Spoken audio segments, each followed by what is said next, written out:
చిన్న చిన్న మార్పులతో ఎక్కువ దిగుబడి రావచ్చు అని చెప్పి వీళ్ళు చెప్తా ఉన్నారు. వాళ్ళు వచ్చింది మన బాగు కోసము, మన మేలు కోసం అని చెప్పి మీరు గుర్తించాలా.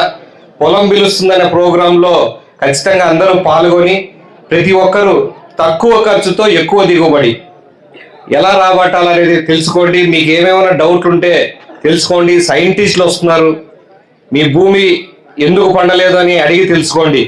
ఏమేమి కష్టాలు ఉన్నాయో మాట్లాడి తెలుసుకోండి. ఏ మందులు వాడాలా, ఏ వాడకూడదు, ఏ రకంగా మనము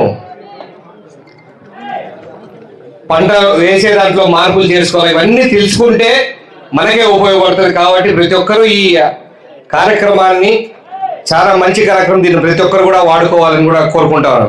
ఎందుకంటే రాబోయే కాలంలో నానో టెక్నాలజీతో నానో ఫర్టిలైజర్స్ వస్తున్నాయి.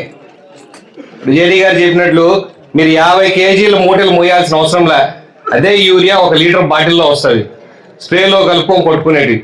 ఇట్లాంటి కొత్త కొత్త టెక్నాలజీస్ వస్తున్నాయి.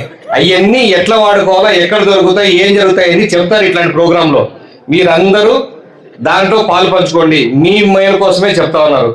డ్రోన్లు ఎట్లా వాడాలా, ఎక్కడ దొరుకుతాయి, డ్రోన్తో ఫర్టిలైజర్స్ కట్టుకోవాలా, మనకు ఆధునిక పరిజ్ఞానం, ఆధునిక టెక్నాలజీని ఖచ్చితంగా మనం ఎట్లా వాడుకుంటే మనకు మేలు జరుగుతుంది, తక్కువ ఖర్చుతో ఎక్కువ దిగుబడి. ఇదే ప్రాధాన్యత మీద పొలం పిలుస్తుంది కార్యక్రమం చేపడతా ఉన్నారు. ప్రతి ఒక్కరు కూడా ఇలాంటి కార్యక్రమాల్లో పాల్గొనాలని చెప్పి ప్రతి ఒక్కరు మీ అందరూ కూడా మీ అనుభవాలు వాళ్ళకి చెప్పొచ్చు. ఏ సమస్యలు ఉన్నాయో తెలుసుకొని దాన్ని ఎట్లా పరిష్కరించాలో కూడా తెలుసుకోవచ్చు.